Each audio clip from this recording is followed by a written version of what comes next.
Chamber Federation to move forward together to make Michigan the best place in the country to live and work and do business and raise a family.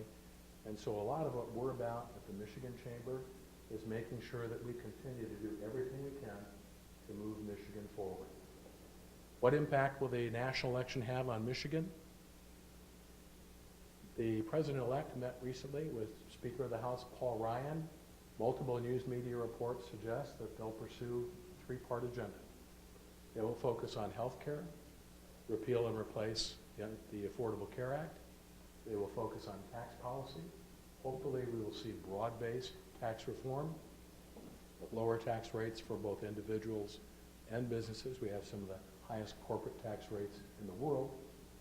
They plan to focus on immigration. Hopefully there will be a common sense immigration policy. We will encourage more legal immigration. We will secure our borders. But diversity, and you know this as well as anyone in the state, diversity is a strength. We are a nation of immigrants. My family is just about everything you can be and look like me: Irish, French, Scottish, English, and many of us have wonderful family traditions with great diversity, and that has to be part of the debate going forward. So what will happen in the lame duck session? We have two new leaders in the State House. The new Speaker of the House is Tom Leonard. He's a state representative from the DeWitt area, just a little bit north of Lansing. Very strong focus on job creation and economic growth. 93% voting record with the Michigan Chamber. The House Minority Leader, Sam Singh from East Lansing. I know Sam, very intelligent, really nice man. I think he will be a good and thoughtful legislative leader. In the State Senate, Senate Minority Leader Jim Ananick will continue as Minority Leader. Harlan Niekoff will continue as a Senate Republican leader. Tremendous debate right now about energy policy. I'll be glad to talk about that a little bit. I don't know that there'll be a lot accomplished in the lame duck session, except perhaps moving forward on energy legislation. We have about 3 dozen newly elected state representatives who will be off to a fresh start early next year.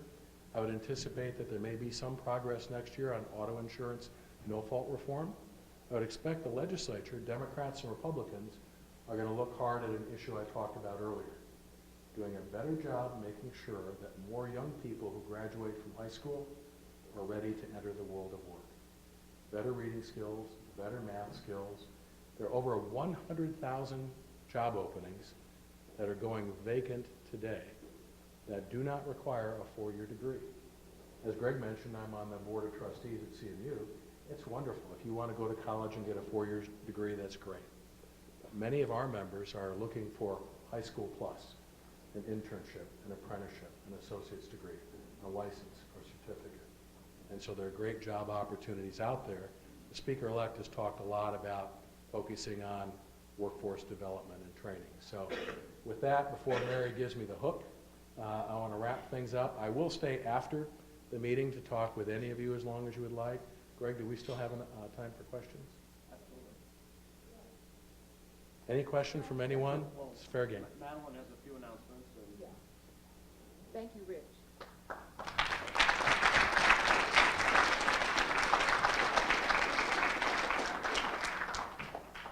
Once again, I'd like to recognize the sponsors of today's event, including U.S. Steel, Great Lakes, and the News Herald, who are not here today. We do have a couple of questions, but first I have several announcements from about the Chamber. The first is the After Business Hours ABO is hosted by Ray Hunter in Southgate on November 17th from 5:30 until 7:30.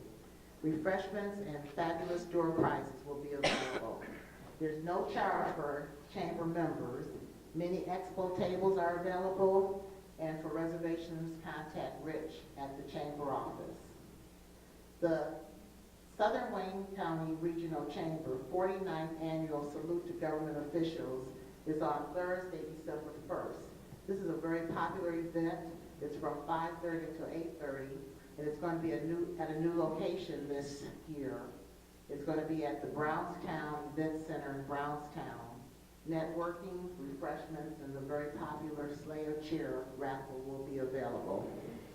The first Women of Achievement Luncheon will be December 9th. The keynote speaker is Michigan Supreme Court Justice Joan Larson. Please contact the Chamber office for tickets, and of course, men are welcome to attend this event.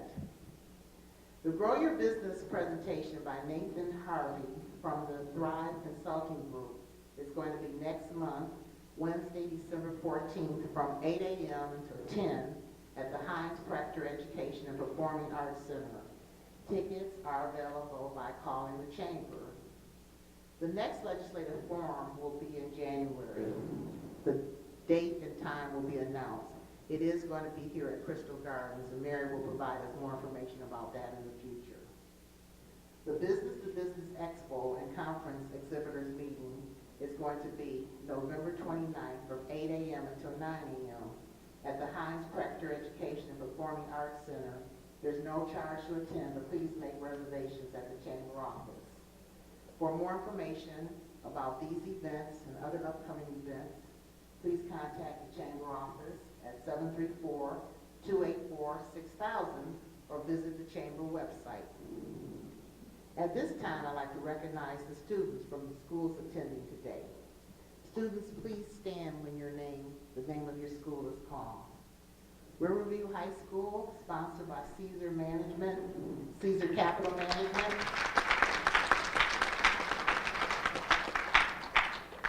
Wyandotte Roosevelt High School, sponsored by KSP Insurance Agency. Gabriel Richard High School, sponsored by the Zeal Credit Union. And Southgate Asher, sponsored by Wally Crector. Welcome, students. We also ask you to please join us after the program to have your picture taken with the speaker. And at this time, we do have some questions from the audience. Rich, would you like to join me at the podium? And the first one is, and I believe it's from a student, how are you working through business to keep Michigan college students in the state? My son my youngest son attended a certain high school, I'll just say in that state to the south, the Buckeyes. And his fiance went to CMU. And as a parent, our big concern was that Columbus is pretty cool. And I have two nieces who, when they graduated, went to Chicago. And so I think across the state, what we hear from business and community leaders is that the first thing we must do is to make sure that our sons and daughters, our nieces and nephews, don't have to leave Michigan to find job opportunities. And so we've done that by lowering the unemployment rate, by creating job opportunities. I do think that you will see a major focus in the next legislative session. There are some school districts, there are some community colleges and intermediate school districts that are very responsive to employer needs for training 10, 15, 20 employees at a time. We have manufacturers that are part of our membership that are not unhappy with their school systems, but they're going back to almost a traditional European-style apprenticeship program, where they're asking their employees to identify sons and daughters who are juniors or sophomores in high school, and they're inviting them to work in the plant at a part-time job so that they can see the shop floor. The company I'm thinking about is KUKA Robotic Systems. They're part of a worldwide German company, but they're going back to that apprenticeship program so that by the time someone graduates from high school, they've already worked at KUKA for 2 years. They know the KUKA system, the KUKA culture, and they're saying to those people, if you'll come work with us and build the world's next generation of robotics, we'll hire you, we will pay you, and we will train you. So I think you're going to see a lot more focus on workforce development and workforce readiness, and I think that's the next step.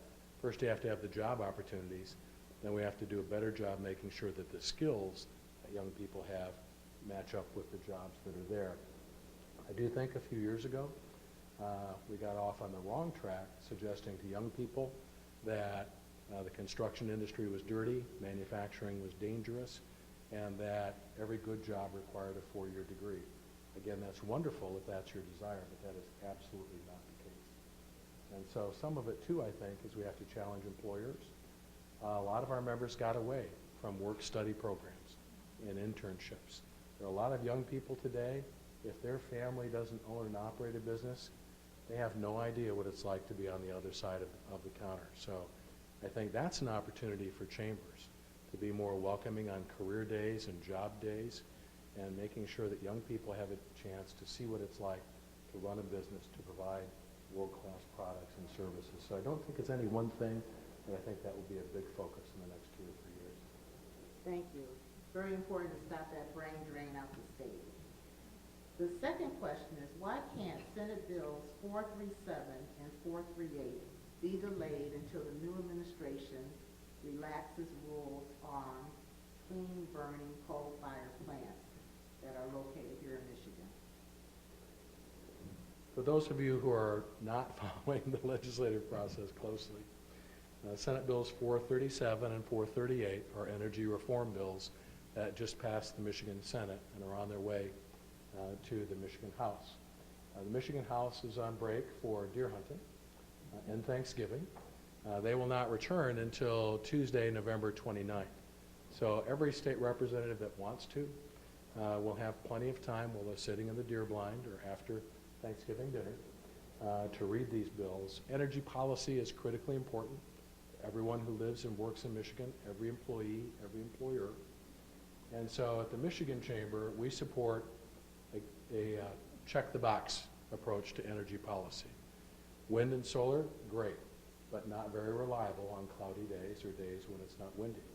So we want that to be driven by the marketplace as much as we can. We need safe, reliable, affordable energy. At the Michigan Chamber, we opposed the ballot proposal to ban fracking, which would have shut down a safe and heavily regulated method of energy exploration here in Michigan. We can protect the Great Lakes and allow exploration for natural gas here in Michigan. 80% of the homes in Michigan are heated with natural gas. A quarter to a third of that natural gas can come from right here in Michigan when national and international commodity prices are adequate. The next generation of power plants will still be big projects, but they're likely to be smaller and more efficient. They're not likely to be nuclear power plants or giant coal plants. They will be mid-sized plants fired with natural gas. So we think we have a tremendous competitive advantage going forward if we have a balanced energy portfolio. The reference to regulations is at the federal level. Some of those regulations we are hopeful will be halted.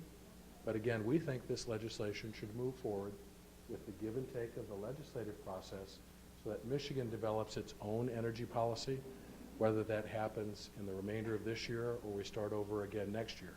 There are very important energy policy decisions that are made at the national level, but we also have to make our own energy policy decisions. Part of the challenge we have is that we're not sitting on a 200-year supply of coal like our friends in Ohio or Indiana or Pennsylvania. The other challenge we have is that we're a great place to live. We're a peninsula state. And so we have some unique challenges. We're not an island, but almost. The upper peninsula is in one electric grid. The lower peninsula is in another. And because of distribution constraints, we have some unique challenges there. But we're going to keep working on energy policy so that everyone who lives in Michigan can have safe, reliable, and affordable energy as much as we possibly can. And so, long answer to a short question, but a good one. Part of the reason we think this legislation should go forward and some other bills should not is they've already spent about a year and a half debating this.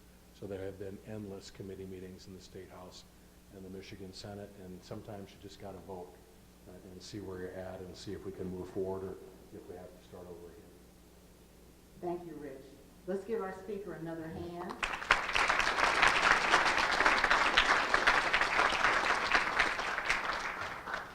I'd like to sincerely thank you. You gave a lot of good food for thought. I'd like to thank all the sponsors and all of you in attendance today. Please have a safe and happy Thanksgiving. Would you please stand and join me now for the Pledge of Allegiance?